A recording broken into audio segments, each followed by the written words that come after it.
So I had a brother reach out and ask about what can I do? We're getting divorced, we're separated, we're getting divorced. She's moved on, but she's still mean and spiteful. Tells me she's still hurting. She's still scared. And that she knows it affects him. Did he expect her to change after they got divorced? She got what she wanted. Why isn't she happy? That's the other way that we hear that question. Yeah, that's the other way. And my question to that is, did she really get what she wanted? Because every little girl that I've ever seen plays dress up and tea party and married. I've never seen one that plays separated and divorced. One that says, oh, good, now let's do the part where we fight about everything and we co-parent. And Ken gets kicked out and Barbie keeps the Corvette. Right? Yeah. And we see it with co-parenting issues too, where the ex is incredibly difficult to co-parent with. And again, some of it is we have put, as men have sometimes put our partner or ex-partner on a pedestal they no way deserve to be on. And we expected things to be different just because we were divorced. Mm. And we've projected onto them how we think things are supposed to go. Yes. Now, it would be nice if everyone was good co-parents, but that's not going to happen. And I will tell you, I have done a video, what's easier to train, a puppy or an ex-wife? And let's just say, as much as I hate to use the phrase because it's overused, this ex had some narcissistic tendencies. She wasn't a narcissist. Very few by diagnosis are, but they have tendencies. And she was incredibly difficult to co-parent with. And once you stop having any expectations and you use the word no, that doesn't work for me, period. And she kept hitting a brick wall long enough, they sometimes soften. They realize, oh, this is not being effective. So what? Because they're not getting what they want. And it isn't good for the kids. So it is really about, you can be loving, you can be strong, have boundaries, and she can throw her fit. If your child threw a fit, would you scream at him? Would you get upset?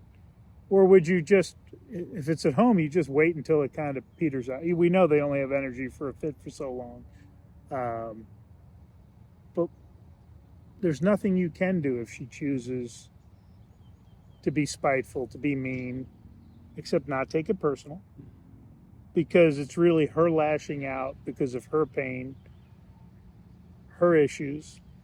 And if she does have some diagnosed or undiagnosed issues that aren't being maintained, again, you know it's not personal.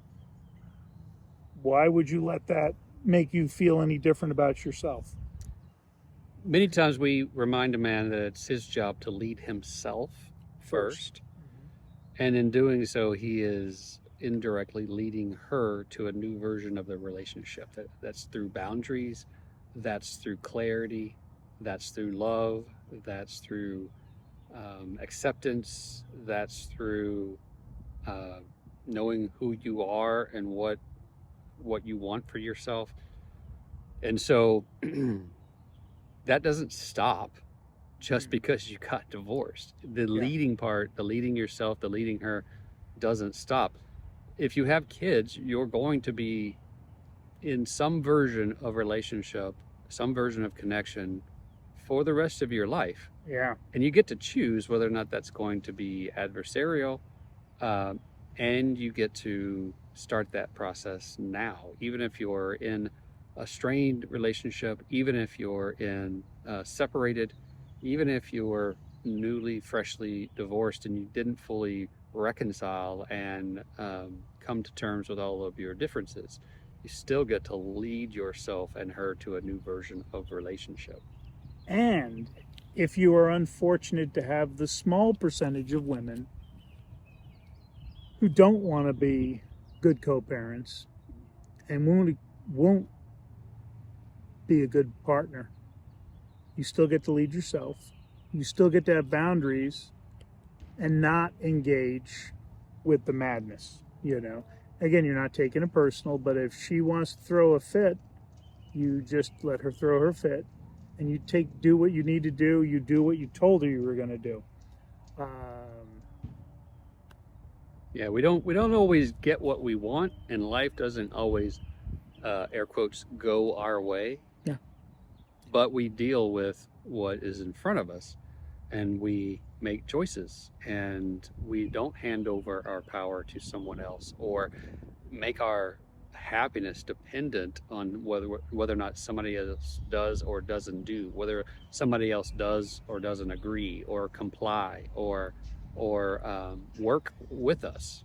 The most common one I see is being flexible with the custody arrangement. So I've worked with guys, and I've seen some discussions where guys are like, she will not work with me at all, but then expects me to change, and then I have to take the kids, you know, when it's supposed to be her time with them.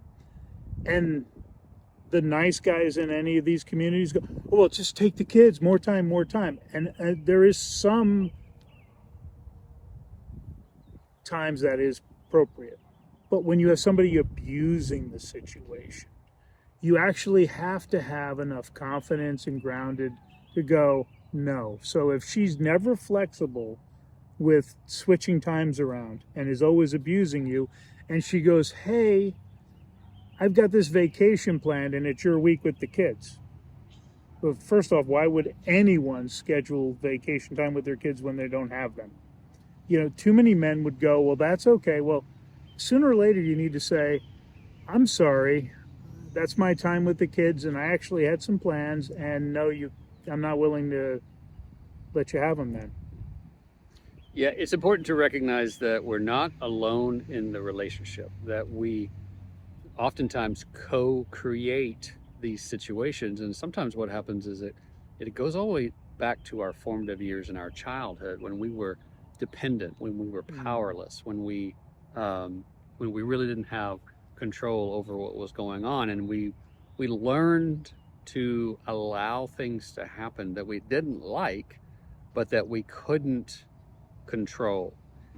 And we've drugged that coping mechanism into our adult life, and it has turned us into, or we play the part of powerless victim. And from that place we say, oh, well, this person isn't, or that person's not. But we're co-creating this. We're a lot in some instances we're allowing things to happen because it's more it's uncomfortable to say no. It's uncomfortable to set boundaries. It's uncomfortable to do something differently than what we've been doing. Yeah, and because there's been enough history, she knows if she throws a big enough fit and causes you enough discomfort, you'll cave. This pattern will continue to repeat until the day you decide, you know what, no more. And you can say no and be loving. It isn't a no, go to hell. It's no, that's my time with the kids. I actually had plans. We're going to do something fun that weekend. I wish you would have talked to me before you booked the trip. And you don't need to state the obvious. Why would you book a trip when you don't have the kids? You know?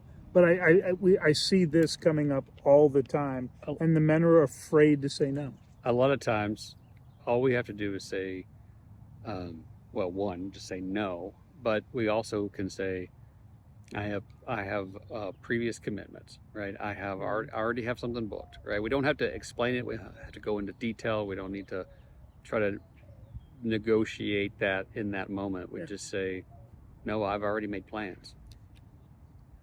And again, they'll throw a fit. They will use every trick and technique they know that has worked in the past. And until you have retrained and taught them that you're going to respond differently and no longer react, you know, eventually they will adjust their behavior patterns. Now, how long will that take? Because I've had that question asked. And my response is this: well, I don't know. Depends on how stubborn the other person is. It takes as long as it takes. Exactly. And it's not going to happen until it happens. So why get upset and put a timeline on it? Just do what's right by you. Live by your values. Don't be afraid to say no. And you can be loving and say no. And eventually they'll figure out, okay, I can't push them around anymore. And then they will actually be a better partner long term. And you will both be better served by it. And they'll respect you and you'll respect yourself.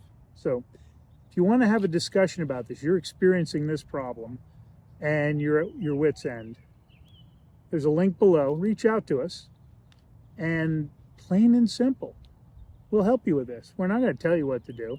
I'm not going to say, well, if she does this, do that. But we're going to have a conversation. And we're going to look at maybe a new way of looking at things to help you level up and lead yourself and maybe then her to some better behavior. All right, brothers, love you. Have a great week.